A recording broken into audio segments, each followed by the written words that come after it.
Hello folks, and welcome to the channel, or welcome back. And in this episode we're going to do something special, something different. I'm going to explain what happened with the 37th American Division in World War I and the farm. A real occurrence. At the same time, we will renovate one of the shutters of the barn. So there is a part woodwork and there is a part history. If you are more interested in the woodwork and not in the history, then you can skip directly to minute 14. Right, this is an opening on the side of the barn, and we used to have a wooden shutter here, which fell apart many years ago.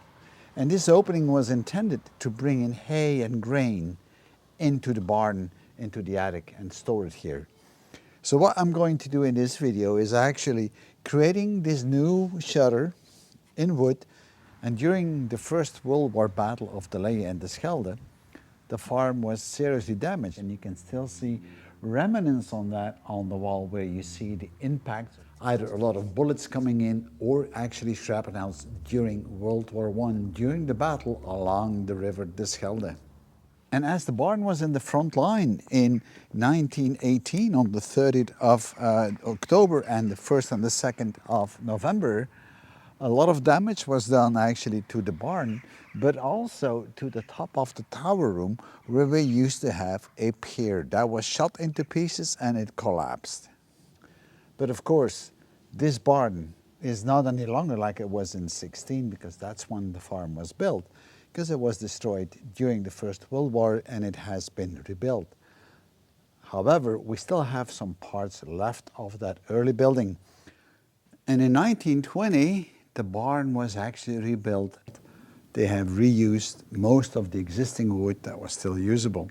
And this is a view of one of the beams that are supporting the roof, and you can see the way it's built, it's not how they used to build in 1920. So the wooden pegs or pins are through the wood, holding the other piece which sits inside. Very strong. Now these I have replaced already some time ago, but that's how the whole construct of the roof is built on this barn. And if you look closely on a lot of the wood even, you will see the markings where a bullet has come through or a shrapnel. And it's pretty obvious that the build of the barn, or the rebuild that took place, is done in 1920. And those steel beams are also in the ceiling, where they then created an arch with bricks so that you have a very strong ceiling. I have already taken all the dimensions of the opening so we can actually build the frame. So it is 96 by 1 meter 95 in terms of centimeters, and we're going to reuse the old hinges. They are still solidly into the wall, and that's going to become important to find exactly where we need to have the support frame for that shutter, so we can have the hinges right in the right area. But before we do so, let me take you back to 1918, 30th of October. We are now in 1918, the 30th of October. The American forces, more specifically the 37th and the 91st American Division, have moved forward from Ypres towards Oudenaarde. They established a new front line along the River Schelde. I got a hold of a battle map from the 37th American Division during the Ypres offensive from October 25 until November the 11th in 1918. And this is the area where I'm really interested in, because that's where the farm is located. Now, the farm on this picture is in this location, right here. That's where the farm is. And it's called Arrêt de Heurne, meaning this is where they halted. And you can see actually this red line, which is demarking the November 1 front line. And it's just passing by the farm. The Germans are on the opposite side of the river. So here we have the River Schelde, and the Germans are located right here in this whole area. And they were digging in and started up their defense positions. Between the farm and the river, the Schelde, there is marshland, and you can see these Signs here, this is the old meander of the old Schelde, but all this land around here is marshland. So on the 1st of November, this is where the front line was established, just along the railroad, which is between Oudenaarde or Courtrai and Ghent. And over time, the front line will move, but I'll come back to this shortly. Heavy fighting took place. However, at the evening of the 30th, soldiers found a more quiet moment. They pulled themselves back into the barns of the different farms along the river. And my barn happened to be one of them, and my barn was exactly on the front line that was established on the 1st of November. Across the river the Schelde, the Germans had fortified their position, and they were determined to defend their position to the maximum possible extent. The Americans had no idea about the strength of the German forces, the machine gun nests, the artillery, the trenches, and the amount of soldiers that were present. So they decided before they would attack across the river, as they had to install a ponton to get the troops across, to create a barrage of rolling artillery fire. But before doing so, they had to figure out where the targets were. The American forces had moved very fast forward, and the commanders of both the 37th and the 91st Division agreed that they would try to attack as soon as possible, and the attack was planned on the 1st of November. This was in accordance and coordinated with the French command. They asked a volunteer to be a scout, to get across the river, the Schelde, and then observe the German positions, record it, sketch it, and then come back so they could make a plan of attack. Sergeant Paul A. Smithhisler volunteered for the mission. He was part of the 37th American Division, more specifically the 112th Engineers. He was a real good swimmer and a real good draftsman. This is a view of the river the Schelde that Sergeant Paul had to swim. Now you can see it is pretty wide, and the water was flowing real fast because all the sluices were opened up. In fact, the bridge was not even here at the time because it was destroyed by the Germans. And together with soldier Frank Burke, they engaged on the mission. When dusk was setting in, both men crossed the railway, heading towards the banks of the river, the Schelde. They had to cross the swamps quietly, and then Sergeant Paul did swim over the river towards the German positions. He sneaked through the lines under the barbed wire and collected all the vital information that was necessary for the attack plan. His buddy, the soldier Frank Burke, stayed on the other side awaiting him in order to support him once he got back. Sergeant Paul collected all the information and then decided to come back. So he hit the banks of the river on the German side, silently got into the water and started to swim. Halfway the river, a German observer noticed that Sergeant Paul was in the water and realized immediately that he must have been a spy. He opened the fire on the sergeant. The sergeant then took a gasp of air and dived under the water and continued his swim underwater towards the bank where his friend Frank Burke was awaiting. Not only was there machine fire, shortly after that the Germans were shooting off gas grenades, chloride, which landed near to Frank Burke, the guy that was awaiting the sergeant. When the sergeant arrived on the banking, he surfaced out of the water, grasping for air, but meanwhile the chloride gas was already in the air, covering the area, so he inhaled chlorine gas. Frank Burke was able to pull the sergeant out of the water because he was exhausted and undercooled, and handed over the gas mask to Sergeant Paul. Soldier Frank Burke inhaled a lot of chlorine gas, and he actually died about a month later. Both men were able to get back to the headquarters. They handed over the plans, so the headquarters could now plan an artillery attack onto the German defense or offensive positions The artillery attack was a barrage of a rolling effect. Meanwhile, the 112th Engineering Regiment would build the ponton so the troops could move over the river. And by the 1st of November, they had moved the front line across the river. By the 2nd of November, they even moved the front line even further down. By the 10th of November, most of the battle was over. Now, during that whole period, the farm acquired a lot of damage because it was a target on the front line or the front lines. You might not believe me on this, but you can check all this back on a lot of historical documents. I consulted the American Army archives to find out exactly what this was. The total casualties between the 31st of October and the 11th of November for both the 91st and the 37th Division is 2,600 people, of which 1,600 are accounted for the 37th Division, which was located right here on the farm, and that battle took place here. The ponton was just placed down the river. Really a serious fight. So it is interesting to see on how history catches up with me on the farm. I will take you now to a bridge which was destroyed in the First World War. It was destroyed in the Second World War, and a lot of intermediate bridges were actually destroyed as well during all the different wars.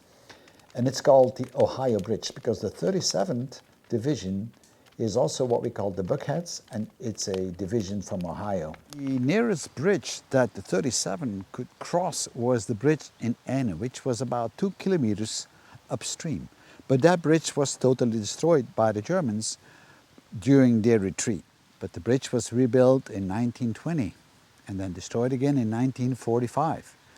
But let me show you the bridge because there's some very interesting plaques and signs on the bridge, even today. The bridge is flanked by 4 big bisons, so one on each corner. And those bisons were a memorial erected by the state of Ohio of the United States of America to commemorate the achievements of the 37th American Division. And here is the bronze plaque on the side of the bison. It rains like hell for the moment, but I'm at the bridge called the Ohio Bridge. And this plaque here is a brass plaque or a bronze plaque that was attached to the original bridge in 1920, donated by the US to commemorate the Battle of the 37th. But during the Second World War, the bridge was destroyed by the Germans, and you can still see the bullet holes inside the plaque, which is quite interesting. The plaque was actually recovered and then put back up on the new bridge. So this bridge has been rebuilt quite a couple of times. Well, it's time for a bit of woodwork. And we're going to create a shutter for one of the barns. And in order to create the shutter, I will need a frame. And the frame is going to be made out of special treated wood against insects and rot. And the frame consists of vertical and horizontal pieces of wood, which are about 13.5 centimeters wide and nearly 4 centimeters thick. So that will be ample of thickness for it. I already took the measurements of the opening, so I know it's 96 wide and it's 1 meter 95 high, so I already have cut things to length. But we're not just going to put things together like nailing it together or screwing it together. We are going to make some joints, and here we have the joint. This type of joint is called mortise and tenon. So this part is what we call our tenon, and then this part right here, this opening, is what we call our mortise. And the two will fit together and it will make it very strong. Now, of course, there's a little bit of measuring to be done, but here you see how that fits together, and it has to be very snug. Now, I'm not going to lock it down right now, but we'll use some dowels on the side here to actually lock that in place. So I'm sure you're going to ask me now, yeah, but that's fine, but how do you create this? Well, there's different ways to create this. The tenon is easy. You can use a saw, a wood saw, and cut it on all the edges. Of course, you need to measure it. or you can use a circular saw like I've used, and I'll show you that in a second. The wood is 40 millimeters thick and my bit is 20 millimeters. So I have 1 centimeter on either side, or 10 millimeters. So I have adjusted my circular saw to a depth of 1 centimeter. So now all I need to do is move back and forth with the wood until I have the whole side cleaned up. I need to know how deep I need to go. So in my case, this is 8.5 centimeters. That's my depth. So, all right. So I'm just going to place that on there and see. Yep, that's where it is. And then I'm creating my stop, so I know it's always in the right place.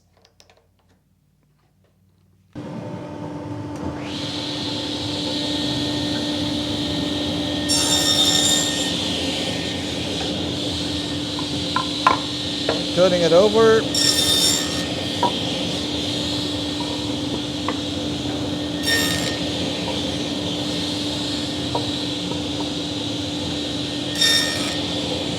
Right, now I could actually cut everything like this vertical with a saw, but I'm not going to do this. I'm just going to go and move it back and forth. And each time, take a little bit off until I'm at the end. It doesn't take very long. I know there's other ways of doing it.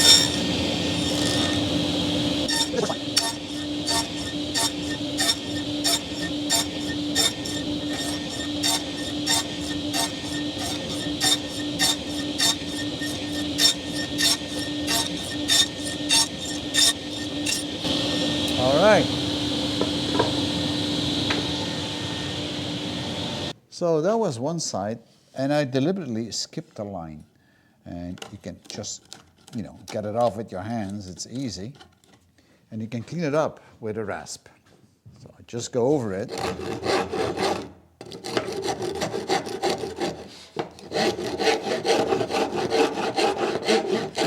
And that's it. It's done. So if you do all 4 sides like this, then the part is finished. So I'm going to continue on this, and then I'll show it to you at the end, because we still have to round off the corners.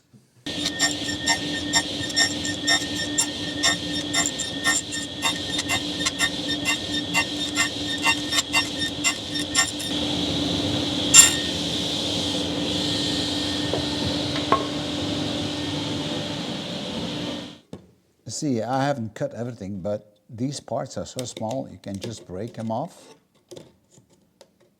That one is a little bit bigger. And then all you need to do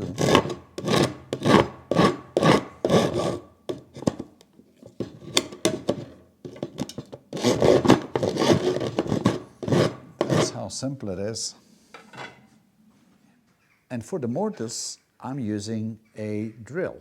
It's a kind of a special drill. It's made specifically to drill long holes in the length, and I'll show you that in a second as well. But you could as well use an ordinary drill and then just drill all the holes and then use a chisel and chisel it out. Whatever you have available to you, whatever you can use. I like it to do it the easy way because I have the tools, so why should I not use the tools?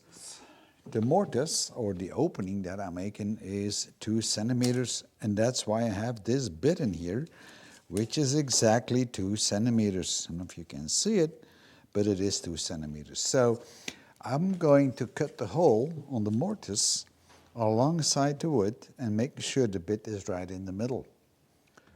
This is my piece I'm going to work on, and I'm going to tighten that down on the table. Very tight, so it doesn't move around. So let's assume I need to drill out between the blue lines, so I can move my table left and right, and then in and out for the right depth. And the depth, of course, I already would have measured. So let me turn that on, and then you'll see how that works.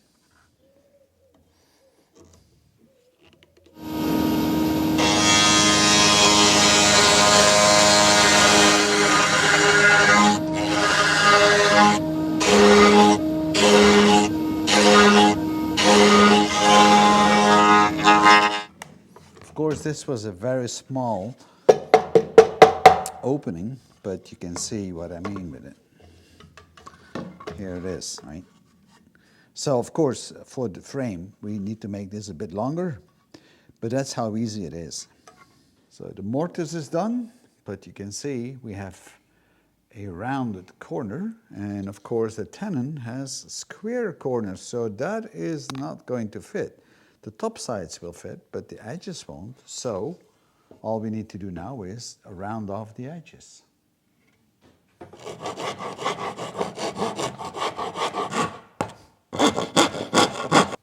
And then you can actually trial fit it. And that is a good fit.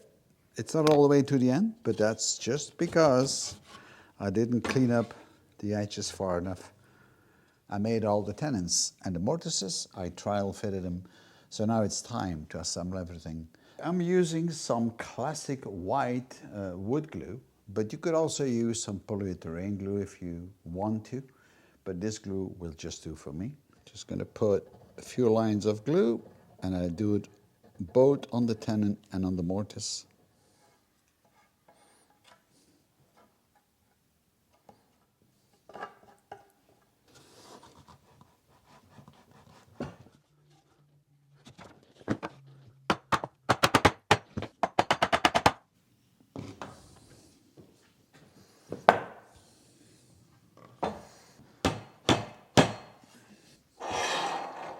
I think it's time for a little squeeze.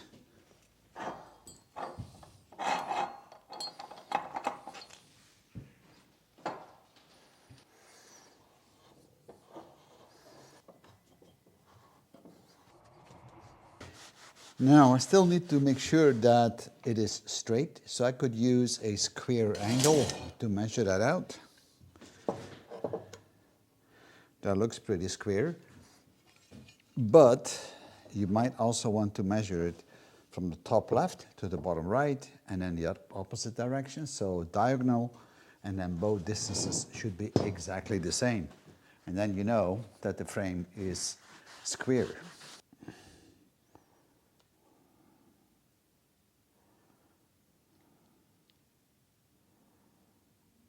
That is exactly 215 and a half.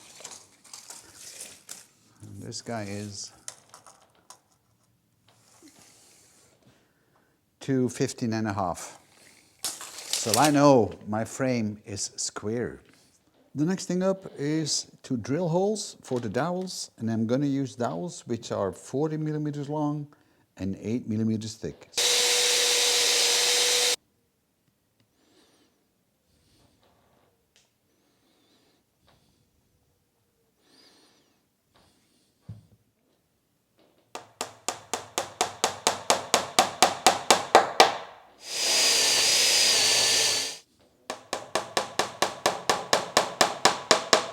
So while the glue is settling and getting hard, I'm going to prepare for the planks. And then the planks, I will actually screw them down onto the frame with these inox screws, so they will not rust. I measured the distance from the block to the saw blade, so I can cut the planks all to the same length, and that's why I'm going to install a stop, which is nothing more than a wooden block, which I will secure in place, and that way all the planks will be of the same length, and all I need to do is push it against the stop. So what about the planks? Well, the planks that I will be using are pre-made, so I'm not gonna create the tongue and groove on them because I bought them, but they are modified pine planks. And when I say modified, it means that they have been heated up, dried, and at the same time treated with steam. And that way we have wood that even will last 25 years, even if it's not treated. We call this also thermo wood. And here they are, the thermo wood. The first thing I'm going to do now is actually cut them all straight, because you never know if they come out of the pack, if they are straight, and then we cut them to length. And here's our first one.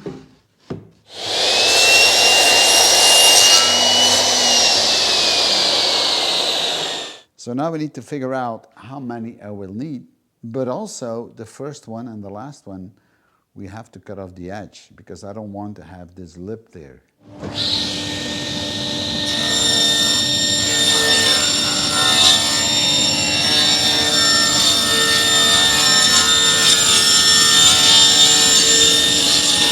So I've cut the two pieces, and you can see now we have like an 8 centimeter piece, but with a square corner, so no groove or tongue.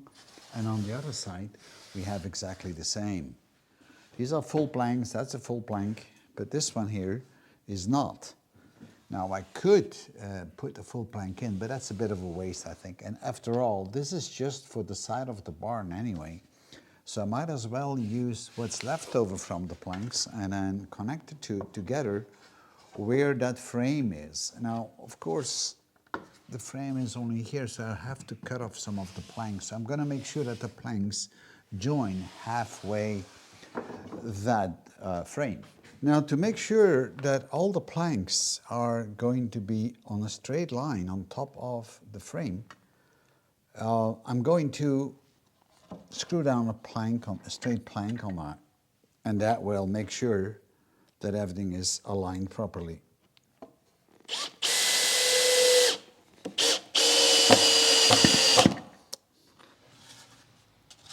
All right, that goes in smoothly.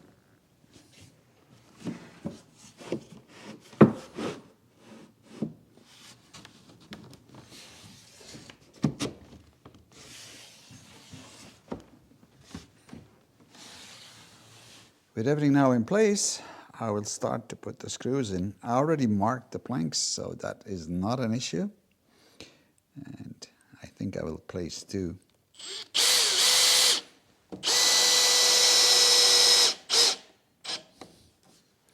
Again, these are small screws. They are in stainless steel, so they won't rust, nor will they leave traces on the wood.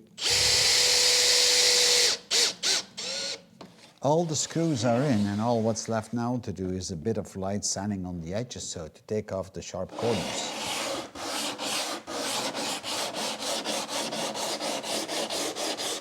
And that should be enough. I'm using a grit 120, which seems to be just perfect. Now, if it's really rough, you could use a 60 to start. So the shutter, when it's almost the door, is now ready, and all what we have to do is putting the hinges up. But I'm not going to put the hinges up right now. That will happen when that shutter is in place.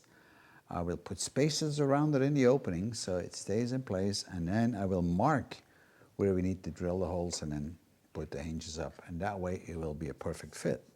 But I'm not going to do this one right now. And at the inside, we will put a deadbolt up once everything is in place. So folks, I hope that you enjoyed this video with a bit of history, a bit of World War I, and then woodworking on how to build a shutter or a wooden door.